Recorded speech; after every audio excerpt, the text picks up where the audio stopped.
Hello guys, welcome back to India versus South Africa second ODI post match ಗೆ ಸ್ವಾಗತ ಮಗ, ಸುಸ್ವಾಗತ. ಏನ್ ಹೇಳೋಣ ಗುರು ಇಂಡಿಯಾ ಫೀಲ್ಡಿಂಗ್ ಬಗ್ಗೆ. ಏನ್ ಕ್ಯಾಚಸ್ ಎಲ್ಲ ಡ್ರಾಪ್ ಮಾಡ್ಕೊಂತ, ಬಾಳುಗಳೆಲ್ಲ ಬಿಟ್ಕೊಂತ, ಕ್ರೂಷಿಯಲ್ ಟೈಮ್ ಗಳಲ್ಲೇ ಕ್ಯಾಚಸ್ ಡ್ರಾಪ್ ಮಾಡ್ತಾರೆ. ಬೇಕಾಗಿರೋ ರನ್ಗಳೇ ಹಿಡಿತಾ ಇಲ್ಲ, ಬಾಲುಗಳೆಲ್ಲ ಬಿಡುವಂತ. ಈ ತರ ಫೀಲ್ಡಿಂಗ್ ಮಾಡಿದ್ರೆ ಯಾವ ಟೀಮ್ ಯಾವ ಮ್ಯಾಚ್ ಗೆಲ್ಲಕ್ಕಾಗುತ್ತೆ ಗುರು. ಗುರು Indian fielding South Africa fielding ಇದು ಕಂಪೇರ್ ಮಾಡಿದ್ರೆ 30% ಇಲ್ಲ ಗುರು ಇಂಡಿಯಾ ಫೀಲ್ಡಿಂಗ್ ಅಲ್ಲಿ. ಸೌತ್ ಆಫ್ರಿಕಾ ಈ ಮೈಂಡ್ ಸೆಟ್ ನೋಡಿದ್ರು ಯಾವ ತರ ಇದೆ, ಯಾವ ತರ ಸೆಟ್ ಮಾಡಿದಾರೆ ಗೊತ್ತಾ ಫೀಲ್ಡಿಂಗ್. ಪ್ರತಿಯೊಂದು ರನ್ನೂ ತಡೆಯೋದಕ್ಕೆ 100% ಎಫರ್ಟ್ ಆಗ್ತಾರೆ ಸೌತ್ ಆಫ್ರಿಕಾ ಕಡೆಯಿಂದ. ಅದನ್ನ ಇಂಡಿಯಾ ಟೀಮ್ ಕಡೆ ಎಲ್ಲೂ ಕಾಣಿಸ್ತಾ ಇಲ್ಲ ಗುರು. ಲೇಜಿನೆಸ್, ಬಾಲ್ ಹಿಡಿಯಕ್ಕೆ ಲೇಜಿನೆಸ್ ಮಾಡ್ತಿದಾರೆ. ಆ ತರ ಫೀಲ್ಡಿಂಗ್ ಮಾಡಿದ್ರೆ ಎಲ್ಲಿ ಗೆಲ್ತಾರೆ ಹೇಳಿ. ನನ್ಗೆಲ್ಲೋ ಅನ್ಸಿತ್ತು ಗುರು, ಈ ಮ್ಯಾಚ್ ಎಲ್ಲೋ ಗಟ್ ಫೀಲಿಂಗ್ ಅನಿಸ್ತಾ ಇತ್ತು ನನ್ಗೆ. ಈ ಮ್ಯಾಚ್ ಪಕ್ಕ ಸೌತ್ ಆಫ್ರಿಕಾ ಹೊಡಿತಾರೆ ಅಂತ. ಯಾಕೆ ಅಂತಂದ್ರೆ ಫಸ್ಟ್ ಮ್ಯಾಚ್ ಅಲ್ಲಿ ತಗೋಗುರು, ಫಸ್ಟ್ 3 ವಿಕೆಟ್ ಬೇಗ ಬಿದೋಗ್ಬಿಡುತ್ತೆ. ಆದ್ರೂ ಲಾಸ್ಟ್ ಓವರ್ ವರೆಗೂ ಎಷ್ಟು ಕಾನ್ಫಿಡೆಂಟ್ ಅಲ್ಲಿ ಇರ್ತಾರೆ ಅವರು. ಲಾಸ್ಟ್ ಓವರ್ ಅವರು ಸೌತ್ ಆಫ್ರಿಕಾ ಗೆಲ್ಬೋದಪ್ಪ ಅನಿಸ್ತಾ ಇತ್ತು ನಮ್ಗೆ. ಆ ತರ ಸ್ಟ್ರಾಂಗ್ ಇದಾರೆ ಗುರು ಅವರು. ಪ್ರತಿ ಒಂದು ಪ್ಲೇಯರ್, ಪ್ರತಿ ಟಾಪ್ ಆರ್ಡರ್ ಇಂದ ಹಿಡಿದು ಲೋ ಆರ್ಡರ್ ಬ್ಯಾಟ್ಸ್ಮನ್ ವರೆಗೂ ಪ್ರತಿಯೊಬ್ರು 6-4 ಹೊಡೆಯಂತ ಕೆಪಾಬಿಲಿಟಿ ಇಟ್ಕೊಂಡಿದ್ದಾರೆ ಅಂತ ನಾನು ಅನ್ಕೊಂತೀನಿ ಗುರು.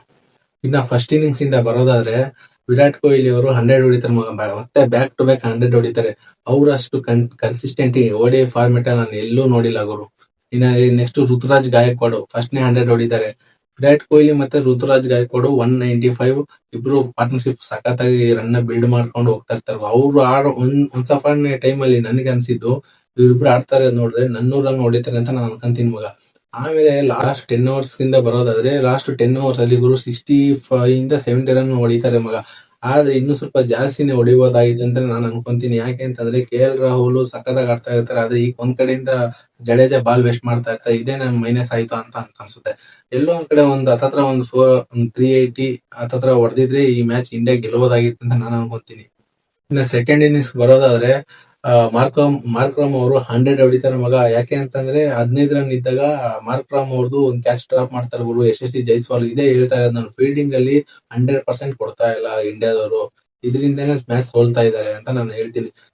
ಆ ಕ್ಯಾಚ್ ಡ್ರಾಪ್ ಮಾಡಿದ್ಮೇಲೆ ಮಾರ್ಕ್ರಮ್ ಅವರು 100 ಹೊಡಿತಾರೆ ಮಗ. ನನ್ಗಂತೂ ಅವ್ರು ಸಿಕ್ಕಾಪಟ್ಟೆ ಸಖತ್ತಾಗಿ ಬ್ಯಾಟಿಂಗ್ ಆಡಿದ್ರು ಅಂತಾನೆ ಹೇಳ್ಬೋದು ಮಗ. ಮಾರ್ಕ್ರಮ್ ಆದ್ಮೇಲೆ ಬ್ರಿಡ್ಸ್ಕಿ 50+ ಹೊಡಿತಾರೆ, ಮತ್ತೆ ಬ್ರೇವಿಸ್ ಅವರು 50+ ಹೊಡಿತಾರೆ. ಸಿಕ್ಕಾಪಟ್ಟೆ ಸಾಕಾದ ಡಾಮಿನೇಟ್ ಮಾಡೋದು ಅಂತ ಹೇಳ್ಬೋದು. ಪ್ರಸಿದ್ಧ ಕೃಷ್ಣ ನೋಡುವರು ಏನ್ 2020 ಹೊಡ್ಸ್ಕೊಂತಾರೋ ಆ ತರ ರನ್ಗಳು ಹೊಡ್ಸ್ಕೊಂತ ಇದ್ರು ಪ್ರಸಿದ್ಧ ಕೃಷ್ಣ. ನನಗೆ ಈ ಮನುಷ್ಯನಿಂದ ಫುಲ್ ಡಿಸಪಾಯಿಂಟ್ ಆಯ್ತು ಅಂತಾನೆ ಹೇಳ್ಬೋದು.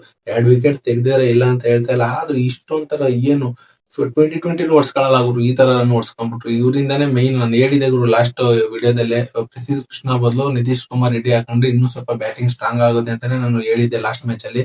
ಆದ್ರೆ ಇವರೇ ಈ ತರ ಮಾಡಿದ್ರೆ ಹೇಗೆ ಗೈಸ್. ಓವರ್ ಆಲ್ ಆಗಿ ಇನ್ನು ಸೌತ್ ಆಫ್ರಿಕದವರು ಇನ್ನು 2 ಬಾಲ್ ಇದ್ದಂಗೆನೆ 359 ರನ್ ಹೊಡಿತಾರೆ, ಗೆದ್ಬಿಟ್ಟು ಈ ಮ್ಯಾಚ್ ನ ಸೀರೀಸ್ ನ ಲೆವೆಲ್ ಮಾಡ್ಕೊಂತಾರೆ. ಇದರಿಂದ ನಿಮ್ಗೆ ಏನ್ ಅಂತ ಅನಿಸ್ತು ಗೈಸ್?